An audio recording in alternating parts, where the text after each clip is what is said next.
To really grasp the depth of René Descartes' legacy, we must return to that seminal act of radical doubt.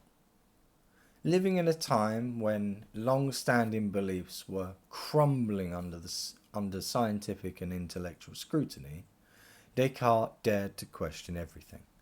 He doubted his senses, his body, and even the existence of the physical world around him.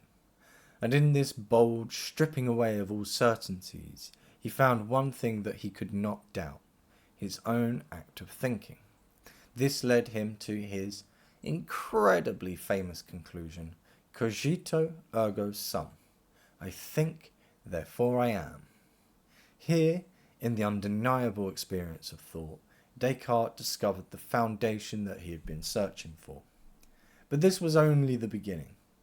From this certainty of self-consciousness, Descartes built his theory of Cartesian dualism, positing a radical division in reality. He proposed that there are two fundamental kinds of substance in the world: the mind, which is immaterial and the seat of thought and awareness, and the body, which is material, extended in space, and subject to physical laws. The mind, or res cogitans, is indivisible, private, and timeless, a realm of pure consciousness. The body, res extensa, is divisible, governed by mechanics, and part of the physical order. Descartes believed that by establishing this division, he could protect the certainty of self from the uncertainties of the physical world. The mind would remain untouched by doubt, a pure and indubitable reality. I stuttered and stammered over that word, didn't I? So this vision of a divided reality had a profound impact, but it was not without historical precedent. In fact, Descartes' concept of an immaterial mind bears a striking resemblance to the Christian idea of a soul. Christianity, too, envisions human beings as composed of two fundamental parts, the mortal body and the immortal soul. However, the Christian soul is not merely the seat of thought. It is the essence of moral character and spiritual purpose, something that is created by God and destined for eternity. The soul, for Christians, is not just aware, but morally bound to the divine. It stands before God, bearing the weight of sin and seeking redemption, woven with meaning that stretches beyond this life. For Descartes, however, the mind was a more secular concept, focused not on salvation but on knowledge, a foundation for building a system of certainty.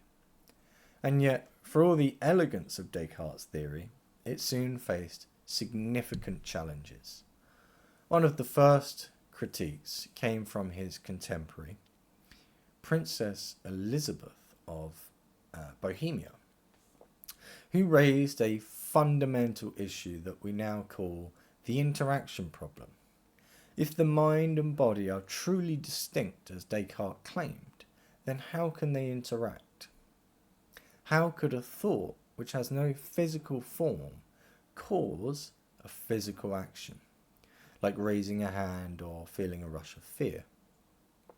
Descartes responded by suggesting that the mind and body interact through the pineal gland in the brain, but this answer seemed inadequate and was not really widely accepted.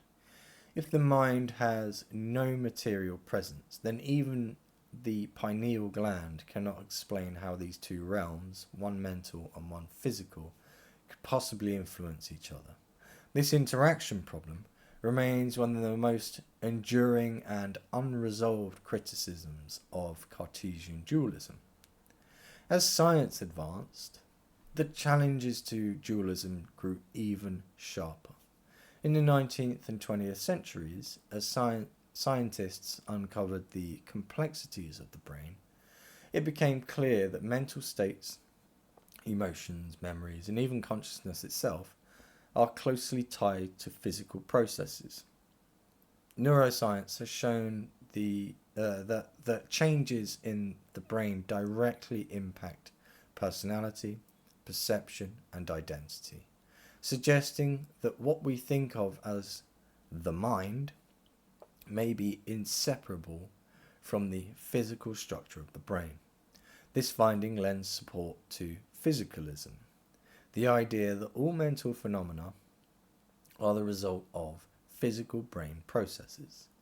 Physicalist theories reject the need for an immaterial mind, proposing instead that consciousness and thought arise entirely from the workings of the brain. This shift towards physicalism marks a profound departure from Descartes, but it also aligns with other historical ideas about the nature of mind and matter.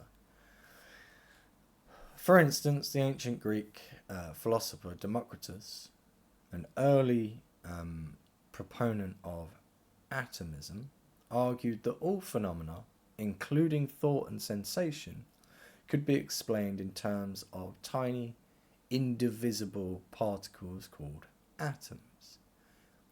In Democritus' view, the mind was no exception. It too was a product of physical processes. This materialist perspective was radical for its time, yet it prefigures modern neuroscience and physicalist theories that see mental states as arising from physical matter. However, physicalism isn't the only theory that challenges dualism. The 20th century saw the rise of behaviourism, which took a different approach by focusing exclusively on observable behaviour rather than introspective notions of thought and consciousness. Behaviourists like B.F. Skinner argued that the concept of an immaterial mind was unscientific, as it could not be measured or observed. Instead, they believed that psychology should study patterns of behaviour and responses to stimuli. While behaviouralism eventually evolved into cognitive science, it introduced a fundamentally new approach, suggesting that mental phenomena might be understood through physical behaviour alone. As physicalist and behaviouralist ideas gained traction, other philosophical models emerged that took a more nuanced approach to the mind-body problem. One of these is functionalism, which proposes that mental states are defined not by what they're made of, but by the role that they play. According to functionalism, a mental state like pain is not defined by its physical structure, but by its function in signalling harm. This functional approach allows for the possibility that consciousness could arise in different types of systems, such as artificial intelligence, as long as they perform necessary functions. Functionalism challenges Descartes' dualism by suggesting that mental states might not require an immaterial substance. Instead, they may be the result of specific functional processes that could theoretically occur in different kinds of physical forms. Yet even as these new models emerged, Cartesian dualism faced another significant problem: the problem of other minds. If each mind is a distinct, immaterial entity, how can we be sure that other people have minds like our own? Descartes' own approach could only guarantee the existence of one's own mind, raising the possibility of solipsism, the unsettling idea that only one's mind is certain to exist. Later philosophers addressed this problem by grounding the concept of mind in physical and observable behaviours, making it possible to infer consciousness in others by observing their actions and brain activity. This shift toward a shared framework of understanding consciousness weakened the purely individualistic nature of Cartesian dualism, suggesting that consciousness might be something that we can recognize and even measure in others. Some philosophers have gone even further, proposing that the concepts of mind and mental states are outdated. This view, known as eliminative materialism, argues that terms like beliefs and desires belong to an old folk psychology that will eventually be replaced by scientific explanations. Eliminative materialists like Paul and Patricia Churchland claim that as neuroscience advances, we will no longer need these terms. They suggest that everything we currently attribute to the mind will one day be explained through brain science, making the concept of an immaterial mind unnecessary. In their view, Descartes' idea of a mind distinct from the body is not only incorrect, but also redundant. Yet, Cartesian dualism, despite these formidable critiques, continues to resonate. There is something compelling about the notion that the mind is more than just matter, that consciousness might hold a mystery beyond the physical. This intuition that there is something unique and non-material about thought and self-awareness persists, even as science offers more physical explanations for mental phenomena. This mystery is also present in other philosophical traditions. In Hindu philosophy, for example, the concept of Atman represents the individual soul or self, distinct from the physical body and closely tied to Brahman, the ultimate reality. The idea of Atman bears resemblance to Descartes' conception of the mind as a pure, unchanging essence of self.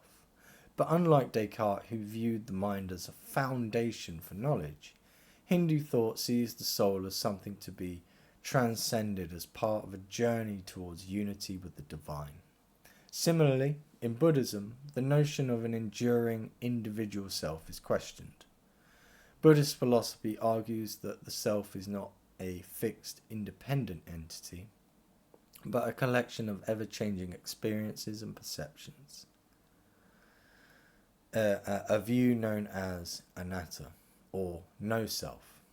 In this sense, Buddhism offers a counterpoint not only to Descartes but to dualism itself, suggesting that the separation of self and body is an illusion.